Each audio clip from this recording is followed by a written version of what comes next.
Hoje nós vamos falar sobre a origem do cão. Existem mais de 340 raças oficialmente repertoriadas. De onde vêm todas essas raças? Vêm do ancestral comum? O cão vem do lobo? O cão e o lobo vêm de um mesmo ancestral? Como é que um ancestral comum pode ter dado um poodle, um shih tzu, um rottweiler e um pastor alemão? É isso que a gente vai tentar desvendar. Vem comigo, no caminho eu explico.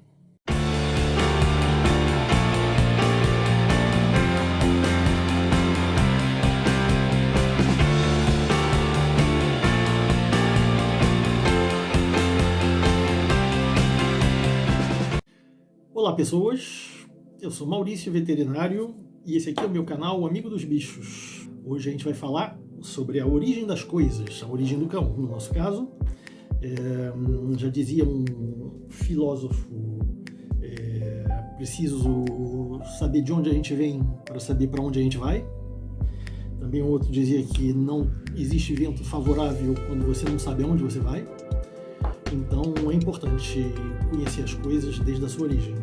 E aí vamos nós. É preciso voltar a 56 milhões de anos para a gente poder encontrar um carnívoro que deu origem não apenas ao cão, ao lobo, ao chacal e à hiena, mas também aos felinos.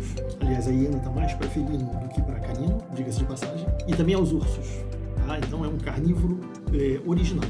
56 milhões de anos, é o Dormalacion laturi. Era um carnívoro alongado, arborícola, de mais ou menos 1 metro de comprimento, muito arisco, e talvez por isso ele tenha sobrevivido, e graças a isso hoje nós temos a variedade de carnívoros que nós temos. 20 milhões de anos depois, então estamos a menos 35 milhões de anos, o ancestral comum entre felinos e caninos bifurcou. E aí nós temos o Hesperócion, que é o ancestral de todos os caninos existentes. Esse Hesperócion, ele vivia na América do Norte, arborícola também, arisco também, e menor ainda do que o anterior, ele se parecia muito com uma doninha. E provavelmente deu origem a todos esses carnívoros que são alongados e como os musterídeos, furão, arminho, lontra, mas ele bifurcou alguns milhões de anos depois, originando um ancestral chamado Eocyon. E esse é o primeiro procanídeo.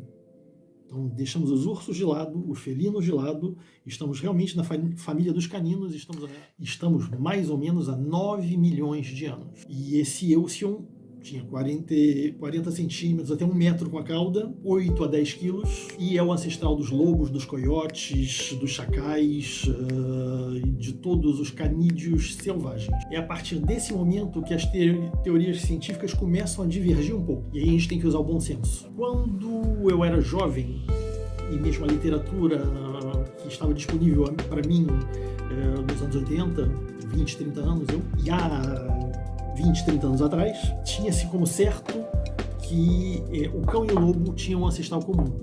Então o nome científico do cão era Canis familiaris, do lobo era Canis lupus. Então o mesmo gênero, espécies diferentes. Ora, essa teoria caiu por terra. Em 2012, 2014, vários estudos científicos foram levados a termo em universidades na Europa, Oxford principalmente, e chegou-se à conclusão, que é a realidade atual, até que mude, que o cão veio do lobo. Os lobos existem há vários milhares de anos, e há mais ou menos 38 a 33 mil anos, o lobo começou a se aproximar do homem.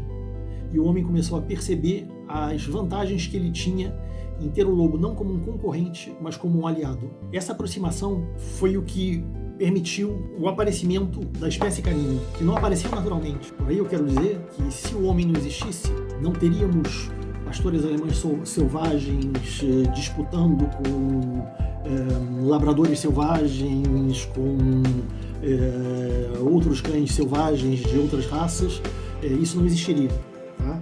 Então, foi a partir do lobo, de certos espécimes que se aproximaram do homem e que perceberam que podiam ter vantagens não tendo medo do homem. E o homem também percebeu que poderia ter vantagens. Existe um vazio que não pôde ainda ser preenchido desses 15 a 20 mil anos em que os cães começaram realmente a aparecer. A primeira pista data de 14.700 anos. Uma tumba encontrada na Alemanha, em que foi encontrado os restos de um homem adulto, de uma criança e de um cachorro. Esse cachorro foi examinado em detalhes e em um dos dentes da mandíbula foi encontrado resquícios do vírus da sinomose. Ora, sinomose em um animal que não é nem vacinado, nem vermifugado,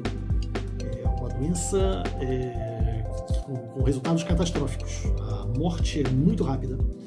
E esse cachorro, ele passou do desmame, período no qual ele é protegido pelos anticorpos da mãe, até a idade de 6 meses e foi morrer entre 4 e 6 meses, segundo a datação de carbono 14. Isso mostra que o cachorro era cuidado. Esse cachorro teve um tratamento de suporte, vamos chamar assim, que permitiu que ele sobrevivesse vários meses e viesse a morrer na idade de 6 meses. A essa altura, a gente pode afirmar que o cachorro era o único carnívoro de grande porte que era domesticado pelo homem. Pode pegar a título de referência a data de 15 mil anos atrás. O que aconteceu entre esses menos 33 mil anos, 38 mil anos e os menos 15 mil anos?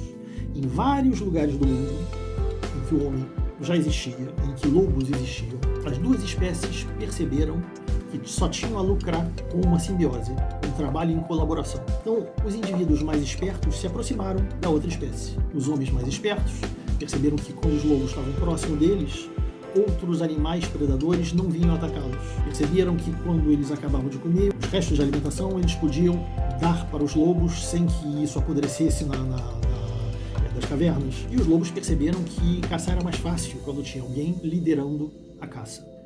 A nível genético, chega-se à conclusão, na Universidade de Oxford, na Inglaterra, um professor chamado Greger Larsson, que é diretor do Centro de Bioarqueologia da Universidade de Oxford.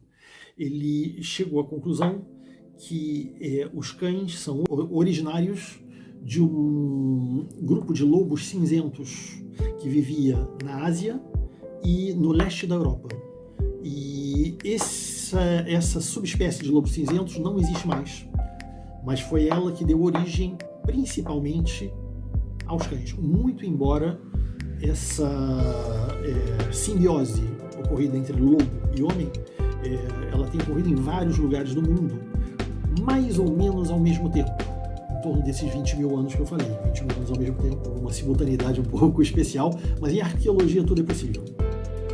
Mas o fato é que o ser humano domesticou o lobo não só uma, mas várias vezes, nessa simultaneidade geográfica, um pouco decalada em relação aos períodos precisos, mas isso aconteceu como se fosse uma via natural. Especialmente na época em que o homem era um nômade caçador. Ora, com a evolução do homem, adotando a agricultura, se sedentarizando e o pastoreio, agricultura e pastoreio, o papel do lobo tornado cão ficou ainda mais importante. Na guarda, do pastoreio, nas diferenças, mesmo na caça ainda, e o cão era altamente necessário. Especialistas na Arábia Saudita, onde foram encontrados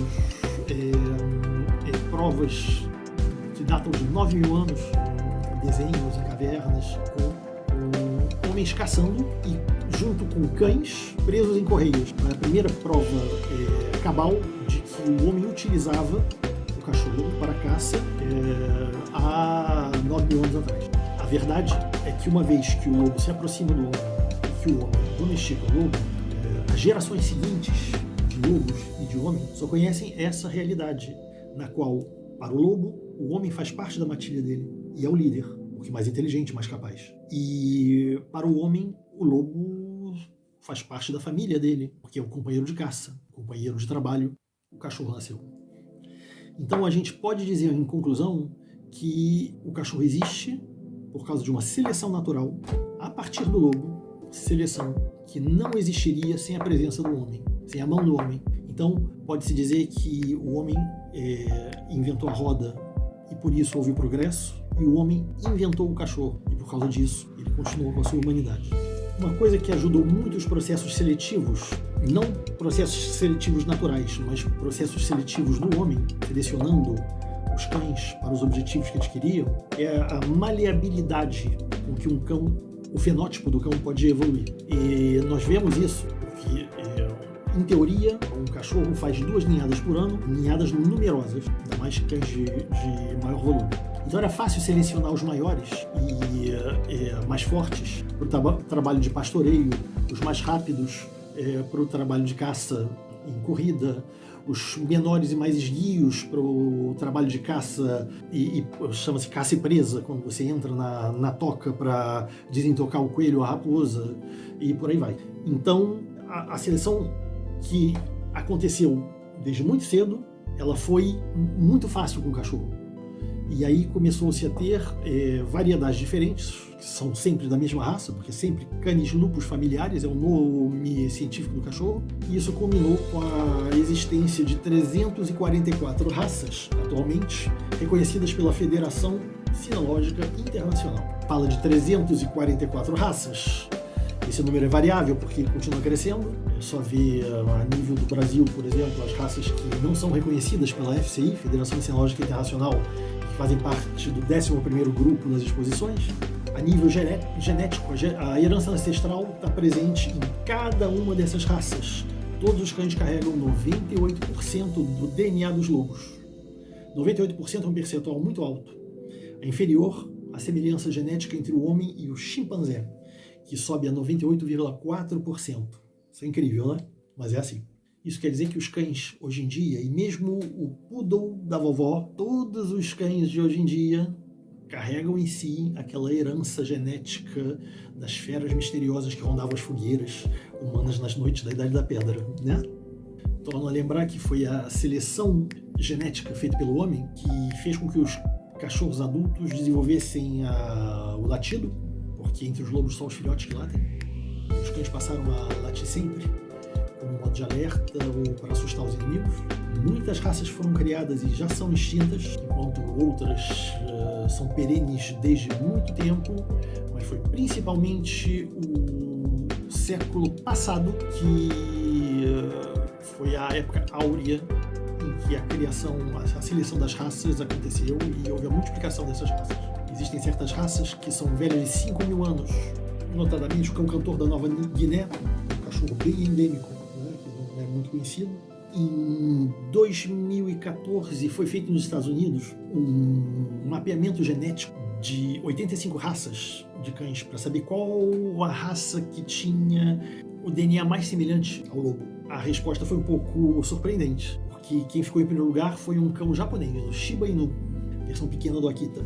E logo atrás o Shou da China e o Akita mesmo, em terceiro lugar. Mas tudo isso são teorias. Eu vejo muito bom senso na ideia de que o cachorro vem do lobo a partir dessa aproximação com o homem e que é o homem que criou o cachorro. Eu vejo muito bom senso nisso. E o bom senso é muito importante em arqueologia. Mas nada é escrito no mármore. Para vocês verem, título de anedota, no início do século passado, pensava que só o homem transmitia a genética. Dentro do espermatozoide tinha um homúnculo, um homenzinho pequenininho, em posição uterina, e que a mulher era só o forno e que esse espermatozoide se desenvolvia e virava um homem. Nessa mesma época ainda não existia antibiótico. Então quando a gente tinha um problema de infecção, a gente estava realmente mal. E nessa época ainda não se admitia a existência dos dinossauros. A teoria da evolução veio com Darwin. E antes disso, era Adão e Eva. E quem falasse de dinossauro não era muito bem visto na sociedade. Então, para vocês verem que as coisas ainda podem evoluir, e eu, quando tinha 20 anos, tinha certeza que o cão e o lobo tinham um ancestral comum, e hoje eu estou realmente convencido de que o lobo originou o cão graças ao homem. Vamos falar mais de raças, mas não agora, isso é para uma outra história. Eu agradeço a presença de vocês.